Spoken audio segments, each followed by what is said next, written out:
Yes now recording కదా. Yes sir. Yes ఒకసారి చూద్దామండి. వైల్ మళ్ళీ చూద్దాం. Cat while dot SH. Yes చూడండి ఒక్కసారి. సో సింపుల్లీ ఆల్రెడీ నేను ప్రాక్టీస్ చేసిందేనండి. ఓకేనా. Echo starting and ending numbers, read 2 numbers read చేశాను. ఓకేనా. వైల్ ఇది కామెంట్ అండి, hash indicates comment. While starting number less than or equal to ending number, nothing but IA. ఓకేనా. డూ ఎకో ఐలో నా వాల్యూ ఉందండి ఇప్పుడు. ఓకేనా. ఐలో నా అవుట్పుట్ ఉంది కాబట్టి ఐని ప్రింట్ చేశాను. I equal to I+2, nothing but EXPR I+2, nothing but odd number even numbers. ఓకేనా. Odd number even numbers print చేయవచ్చు. I+2 అంటే డన్. ఒక్కసారి ఎగ్జిక్యూట్ చేద్దాం చూడండి దీన్ని. SH while dot SH starting number నేను ఫర్ ఎగ్జాంపుల్ 60 ఇస్తున్నా అండి. స్పేస్ ఎండింగ్ నెంబర్ నేను 80 ఇస్తున్నాను. చూసారా, 60 to 80 ఓన్లీ ఈవెన్ నెంబర్స్ మాత్రమే ప్రింట్ అయింది. ఓకేనా. సో ఇవన్నీ మనం నేను ప్రాక్టీస్ చేసినవి. ఓకేనా. సో ఈ రోజు మీకు ఒక డిఫరెన్స్ చూపిస్తాను అండి. ఎస్ వాట్ ఈస్ దట్ చెప్పండి. ఈ రోజు మీకు డిఫరెన్స్ చూపిస్తాను. What is compiler interpreter. Compiler కి ఇంటర్ప్రిటర్ కి. ఒకసారి కంపైలర్ డెఫినేషన్ ఎవరైనా చెప్పగలరా? కంపైలర్ డెఫినేషన్ ఎవరైనా చెప్పగలరా? చెప్పండి.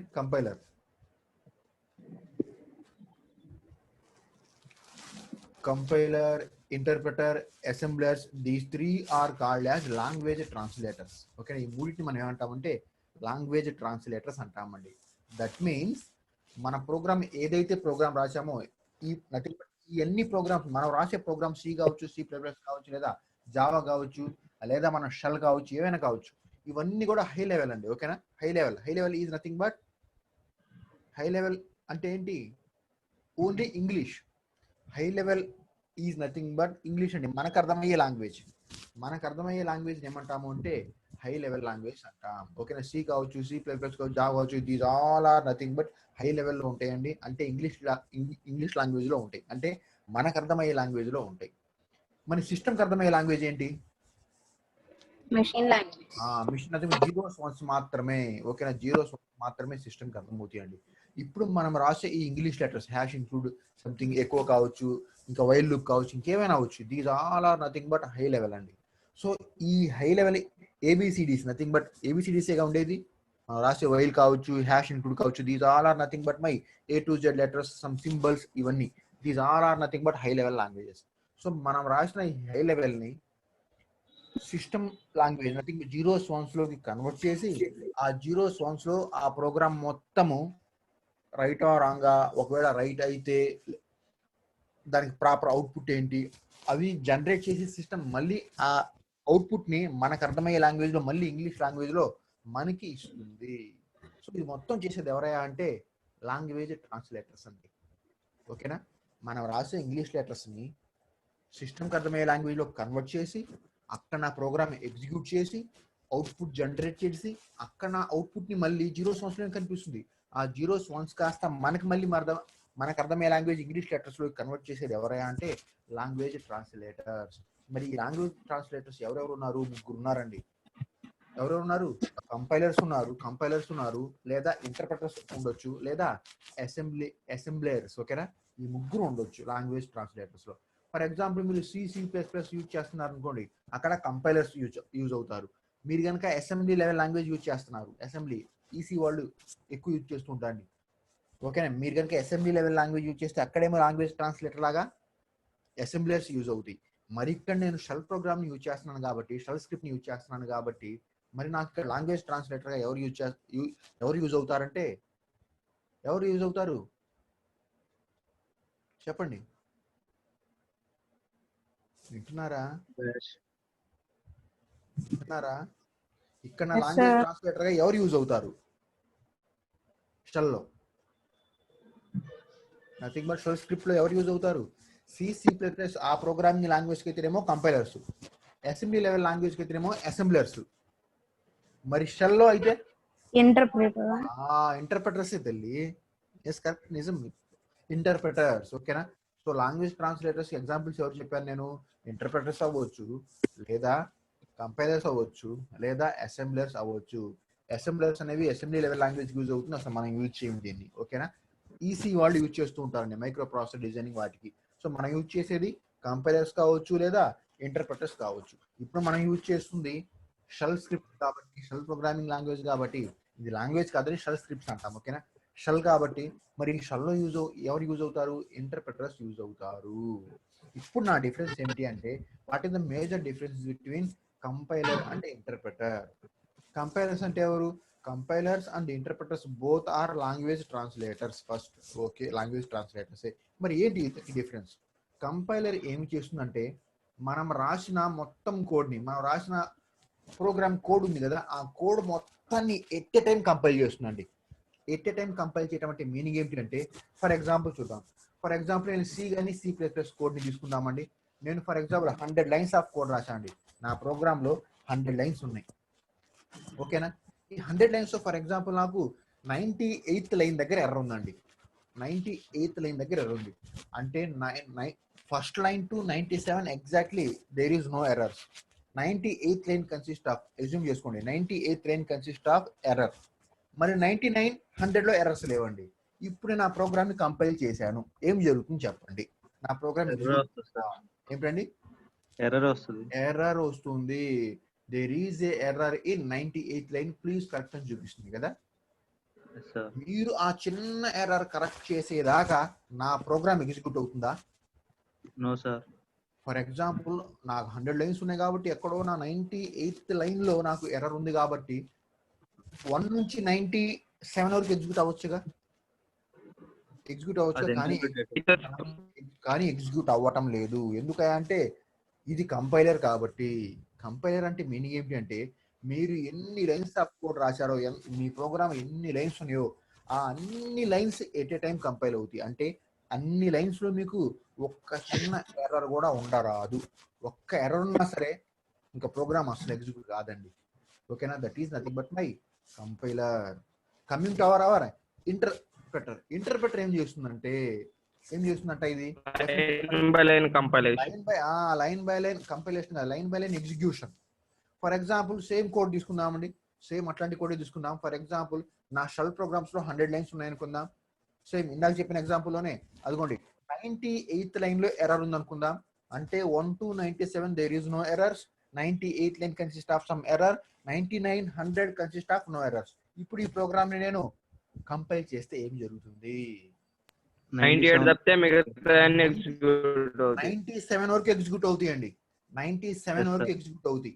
99 దగ్గరగా ఏం చూపిస్తుందంటే అది, అరే భాయ్ there is error in 98th line అని చూపిస్తుందండి. మళ్ళీ 99, 100 ఎగ్జిక్యూట్ అవ్వండి. ఎందుకు? 98 నాకు అడ్డు వచ్చింది కదా. 1 to 97 వరకు ఎగ్జిక్యూట్ అయినాయి. 98 దగ్గర ఆగిపోయింది నాకు. 98 దగ్గర దేర్ ఈజ్ ఎర్రర్ చూపిస్తుంది. అది కరెక్ట్ చేస్తేనే 98 ఎగ్జిక్యూట్ అయ్యి యాజ్ వెల్ యాజ్ 99, 100 కూడా ఎగ్జిక్యూట్ అవుతాయండి. That is the major difference. అక్కడేమో మొత్తం ఒక ప్రోగ్రామ్ మొత్తము ఎగ్జిక్యూట్ అవ్వడానికి ట్రై చేస్తుంది. ఒక్క చిన్న ఎర్రర్ ఉన్నా సరే ప్రోగ్రామ్ మొత్తం ఎగ్జిక్యూట్ అవ్వదు. మరి ఇక్కడ ఇంటర్ప్రెటర్ లో ఏం జరుగుతుందంటే, ఎక్కడైతే ఎర్రర్ ఉందో అక్కడ మాత్రమే ఆగిపోతుంది. రిమైనింగ్ లైన్స్, దాని బిఫోర్ లైన్స్ అన్ని కూడా సక్సెస్ఫుల్ గా ఎగ్జిక్యూట్ అవుతాయండి. చూద్దాం ఆ డిఫరెన్స్. ఓకేనా? So here our shell program. ఓకేనా? Here shell scripts are interpreters, not compilers. ఓకేనా? ఇంటర్ప్రెటర్స్ అండి, కంపైలర్స్ కాదు. ఒకసారి చూద్దామండి. ఫర్ ఎగ్జాంపుల్ సి కోడ్ రాద్దామా? ఇంకా సి కోడ్ చూపిన అవసరం లేదు కదా మీకు. సి కోడ్ అవసరం లేదు కదా మీకు. సి కోడ్ రాసి ఒక చిన్న ఎర్రర్ చూపించి, ఒక ఎర్రర్ ఉంటే అది మొత్తం కంపైల్ అవుతుంది, అవన్నీ చూపిన అవసరం లేదు కదా మీకు. అవసరం లేదు సార్. ఎస్. ఇప్పుడు మనం షెల్లో చూపిద్దామండి. ఫర్ ఎగ్జాంపుల్ సేమ్ కోడ్ తీసుకుందామండి. సేమ్ కోడ్ ఇందాక రాసింది చూద్దాం. ఓకేనా? దీని పేరు ఏంటండి? వైల్ డాట్ ఎస్హెచ్ కదా. చూద్దాం, మనమే ఎర్రర్ క్రియేట్ చేద్దామండి దీంట్లో. ఫర్ ఎగ్జాంపుల్ అది కూడా ఓపెన్ చేస్తున్నాను. ex while dot SH open చేస్తున్నా అండి. విజువల్ నౌ అదిగోండి first line, second line. For example ఎక్కడ ఎర్రర్ క్రియేట్ చేద్దాం? అదిగోండి ఎకో ఎస్. ఇక్కడ ఎర్రర్ క్రియేట్ చేద్దామా? ఇక్కడ ఎర్రర్ క్రియేట్ చేద్దామా? ఎస్. ఏం రాద్దామంటే ఇక్కడ ఏం రాద్దాం చూడండి. EXPR తీసేయండి సార్. EXPR కాదండి, EXPR స్పెల్లింగ్ రాంగ్ రాస్తాను. EXPRR రాస్తాను. అదిగోండి. ఓకేనా? EXPRR ఏం జరుగుతుందో చూద్దాం. యాక్చువల్గా సిలో అయితే ఏం జరగాలి? ఇది యాక్చువల్గా సిలో అయితే ఏం జరగాలి చెప్పండి?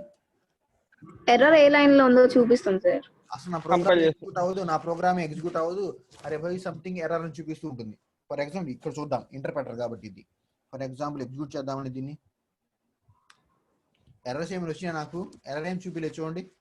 Enter starting and ending number. Starting number ఇస్తున్నాను ఫర్ ఎగ్జాంపుల్ 20, ఎండింగ్ నెంబర్ ఇస్తున్నాను ఫర్ ఎగ్జాంపుల్ అదిగోండి 40.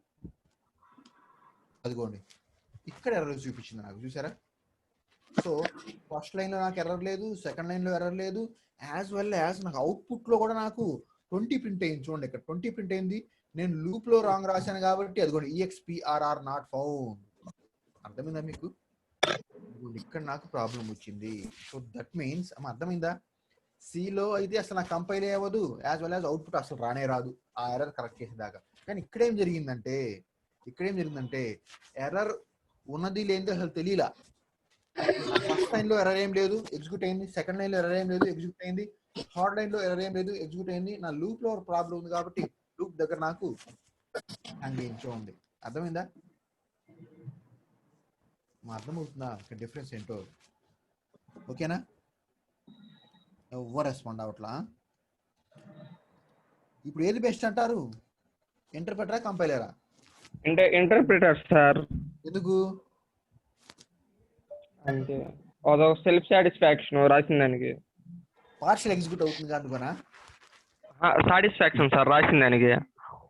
ఓకే, అవుట్పుట్ ఏదో ఒకటి వస్తుంది కాబట్టి ఏదో ఒకటి వస్తుంది, కనపడుతుంది కదా సార్ వచ్చినంత వరకు. మీకు WT అయిపోయిందా? Web technologies sir, web technology subject ఏమైనా అయిపోయిందా మీకు? లేదు సార్. అక్కడ కూడా మీకు ఇంటర్ప్రెటర్ అండి. ఓకేనా? వెబ్సైట్ డిజైన్ చేస్తూ ఉంటారు. ఓకేనా? మీరు ఏది రాసిన అవుట్పుట్ వస్తూనే ఉంటుంది. ఓకేనా? పైథాన్ ఉంది కదా సార్, పైథాన్ కూడా ఇంటర్ప్రెటర్. అది కూడా అంతేగా. ఎక్కడైతే ఎర్రర్ చూపిస్తుందో అక్కడ మాత్రమే చూపిస్తూ ఉంటుంది. ఓకేనా? ఇంకా మీకు అర్థం అవ్వాలంటే ఇంకా ఈజీ ప్రోగ్రామ్ డిజైన్ చేస్తాను. ఒకటి స్టార్టింగ్ అండ్ ఎండింగ్ నెంబరు చిన్నది పెద్దది ఇస్తున్నాం కదా సార్. ఒకసారి పెద్దది చిన్నది ఇవ్వండి, ఏమవుతుందో చూద్దాం. చూద్దాం. ఓకేనా? ఎస్, ఇదేనా? ఫర్ ఏమిద్దాం? 30 ఇద్దాం, 10 ఇద్దామా? అదిగోండి ఏమొచ్చింది? ఏం రాలా. ఏమొచ్చింది? ఓకే సార్, జస్ట్ ఇన్పుట్ తీసుకుంది, లూప్ లోకి ఎంటర్ అవ్వలేదు. ఓకేనా? సో వన్ మోర్ అండి, వన్ మోర్ క్రియేట్ చేస్తాను. EX ఫర్ ఎగ్జాంపుల్ ఏం రాద్దామండి? Program name for example I.sh visual. మీకు అర్థమవటానికండి ఫర్ ఎగ్జాంపుల్ నేను అన్ని ఎకోస్లో రాస్తున్నాను. ఓకేనా? ఎకో 1, ఎకో 2 కదా, 2, echo 3, now echo 4, echo 5, echo 6, echo 7. అదిగోండి జస్ట్ సేవ్ చేశాను. sh I.sh 1 to 7 వచ్చినాయా? ఇప్పుడు నేనేం చేస్తానంటే 4th లైన్లో ఎర్రర్ రాస్తానండి. EX I.sh visual. ఎస్, ఇప్పుడు నేనేం చేస్తానంటే ఇక్కడ నేను రాంగ్ రాస్తాను. ఫర్ ఎగ్జాంపుల్ ఎకో బదులు డబుల్ ఓ పెట్టానండి. అదిగోండి for example echo. Yes, no, చూడండి ECHO బదులు 0 రాశాను నేను. ఏమవుతుంది చూద్దాం. అవుట్పుట్ ఏమొస్తుంది చూడండి ఒకసారి. దీన్ని కనుక నేను ఎగ్జిక్యూట్ చేస్తే అవుట్పుట్ ఏమొస్తుంది? అదే సిలో అయితే ఏం రాయాలి? సిలో అయితే ఏమొస్తుంది అవుట్పుట్? సిలో నేను 5th లైన్లో ఎర్రర్ రాశానండి. ఏమొస్తుంది? For example C code consist of 7 lines, 7 printfs అండి. సేమ్ 7 printfs అనుకుందాం. For example 5th line consist of printf కి బదులు ప్రింట్ ఐ అన్నానండి. ప్రింట్ ఎఫ్ కి బదులు ఆ ఎఫ్ మిస్ చేశాను, ప్రింట్ 5 అని రాశాను. ఇప్పుడు నాకు దాన్ని కంపైల్ చేస్తే ఏం చూపిస్తుంది? అవుట్పుట్ ఏమైనా వస్తుందా? సిలో అవుట్పుట్ ఏం రాదు సార్, ప్రోగ్రామ్ కంపైల్ అవ్వదు. కంపైలే అవ్వదు, ఆ ఎర్రర్ చూపిస్తూ ఉంటుంది కదా. ఎర్రర్ చూపిస్తూ ఉంటుంది. దట్ మీన్స్ నా ప్రోగ్రామ్లో ఉండే అన్ని లైన్స్ కూడా ఒకేసారి కంపైల్ అవడానికి ట్రై చేస్తుంది అక్కడ కంపైలర్స్లో. అదే ఇంటర్ప్రెటర్లో ఫర్ ఎగ్జాంపుల్ సేమ్ ఇదే కోడ్ని ఎగ్జిక్యూట్ చేస్తే ఏమొస్తుంది అవుట్పుట్ చెప్పగలరా? ఇదే ప్రోగ్రామ్ ఎగ్జిక్యూట్ చేస్తే 1 to 4 ప్రింట్ అవుతుంది సార్. 5th లైన్ దగ్గర 6, ఎకో 7 రాదా? కమాండ్ నాట్ ఫౌండ్ వస్తుంది. 6, 7 రాదా? రాదు సార్. చూద్దాం ఏం జరుగుతుందో. sh i.sh చూడండి ఏమొచ్చిందో. ఏమొచ్చింది సార్ ఇందాక మీరే ఆ కదా 5th స్టేట్మెంట్ వదిలేసి రిమైనింగ్ అన్ని ఎగ్జిక్యూట్ ఇందాకటిది చేసింది. లూప్ అండి, అది ఇందాకటిది లూప్, అది లూప్ కాబట్టి లూప్ రిపీట్ అవ్వాలి అంటే రిమైనింగ్ స్టేట్మెంట్స్ కూడా కరెక్ట్ అయి ఉండాలి. అది అలాగే సార్ ఇందాక 97th లైన్ లో ఎర్రర్ ఉంటే 99 అదే 98th లైన్ లో ఎర్రర్ ఉంటే 9900 ఎగ్జిక్యూట్ అవుతున్నారు కదా. అది లూప్ అంట. ఒకవేళ లూప్ ఉంటే, ఒకవేళ లూప్ కానీ కండిషన్ కనుక ఉంటే అక్కడే స్టక్ అయిపోతుంది. ఒకవేళ లూప్ కాకుండా నార్మల్ స్టేట్మెంట్స్ ఉంటే అవి చూపించడానికి ఇది రాసింది. ఒకవేళ నార్మల్ స్టేట్మెంట్స్ ఉంటే లూప్స్ కాకుండా కండిషన్స్ కాకుండా ఉంటే ఓకేనా, ఎక్కడైతే ఎర్రర్ వచ్చిందో అది మాత్రమే ఆగిపోతుంది, రిమైనింగ్ ఎగ్జిక్యూట్ అవుతాయండి. అవి చూపించడానికి ఇది రాశారు నేను ఇక్కడ.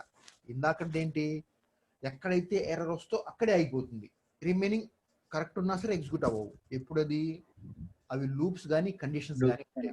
కానీ ఇక్కడ నార్మల్ స్టేట్మెంట్స్ ఉంటే ఇక్కడ మీకు జనరల్ పెట్టండి. మీరు ఎప్పుడైనా ఇంటర్వ్యూస్కి వెళ్తే ఓకేనా, మీరు ఎప్పుడైనా క్యాంపస్ ఇంటర్వ్యూస్కి వెళ్తే ఇవే అడిగేది ఓకేనా.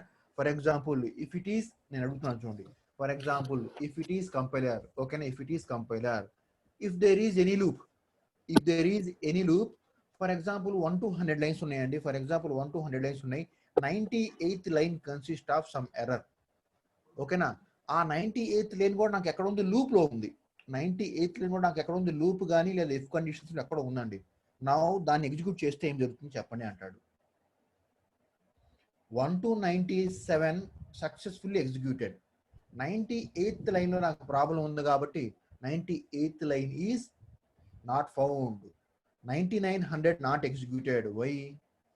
లూప్స్ లో ఉన్నాయి కాబట్టి 97 దగ్గరే ఆగిపోతుంది నాకు ఓకేనా. కానీ నాకు ఇక్కడ నార్మల్ స్టేట్మెంట్స్ ఉంటే, అంటే ఇఫ్ కండిషన్స్ కానీ లేదా లూప్స్ కానీ ఏమి లేకుండా నార్మల్ ఉంటే, ఫర్ ఎగ్జాంపుల్ 1 to 7 లైన్స్ ఉన్నాయండి. 5th లైన్లో ఇందాక చెప్పిన ఎగ్జాంపుల్, ఇప్పుడు చెప్పిన ఎగ్జాంపుల్ 5th లైన్లో ఎర్రర్ ఉంది. ఇప్పుడు ఇది ఇంటర్ప్రెటర్ అనుకోండి, దీన్ని కంపైల్ నథింగ్ బట్ దీన్ని ఎగ్జిక్యూట్ చేస్తే ఏం జరుగుతుంది, 1 to 4 successfully executed, 5th line consist of some error, now that is stopped, and then 6, 7 are not in loop, not in if condition, so 6, 7s are executed. అదండి చెప్పాల్సింది మీరు. ఆ difference అర్థం అవడానికి ఇది రాసింది నేను ఓకేనా. అర్థమవుతుందో లేదు మీకు డిఫరెన్స్ ఓకేనా. ఇప్పుడు దాకా మీరు ఏం చదివారు, ఇంటర్ప్రెటర్ అంటే జస్ట్ థియరిటికల్ గా చదివారు, కంపైలర్ అంటే జస్ట్ థియరిటికల్ గా చదివారు. ఇప్పుడు ప్రాక్టికల్ చూసామండి ఓకేనా. ఇప్పుడు మనం ఏం చూసాం, ప్రాక్టికల్ గా చూసాం ఇంటర్ప్రెటర్ కి కంపైలర్ కి ఎట్లా ఉంటుందో. ఇంటర్ప్రెటర్ ఏమో ఎక్కడైతే ఎర్రర్ ఉందో అది మాత్రమే ఆపేసి రిమైనింగ్ అన్ని ఎగ్జిక్యూట్ అవుతాయి. కంపైలర్ ఏం చేస్తుందంటే మీకు ఎక్కడ ఎర్రర్ ఉన్నా అసలు ప్రోగ్రామ్ మొత్తం ఎగ్జిక్యూట్ అవ్వదు, ఒక్క లైన్ కూడా ఎగ్జిక్యూట్ అవ్వదండి, ఒక్క లైన్ కూడా కంపైల్ అవ్వదు ఓకేనా. That is the main difference ఓకేనా. So this is nothing but major differences between interpreter. Sir ఒక చిన్న డౌట్ సార్, చెప్పండి. ఇప్పుడు లూప్ తీసుకోకుండా 6, 7 ఎగ్జిక్యూట్ అయినాయి కదా సార్, ఎక్కడండి? ఇప్పుడు మనం రాసిన 7 స్టేట్మెంట్స్ లో లూప్ కాదు కాబట్టి అవును, నార్మల్ స్టేట్మెంట్స్ కాబట్టి. అది ఓన్లీ యూనిక్స్ లో అలా జరుగుతుందా లేదా అసలు టోటల్ ఇంటర్ప్రెటర్ అనే కాన్సెప్ట్ లోనే అలా ఉంటుందా? లేదండి, టోటల్ ఇంటర్ప్రెటర్ కాన్సెప్ట్ అంతే. అసలు ఇంటర్ప్రెటర్ మీనింగ్ అది కదా. ఫర్ ఎగ్జాంపుల్ అందుకోసమే నేను WT అయిపోయిందా మీకు, వెబ్ టెక్నాలజీ సబ్జెక్ట్ అయిపోయిందా అని అడిగింది అందుకోసమే.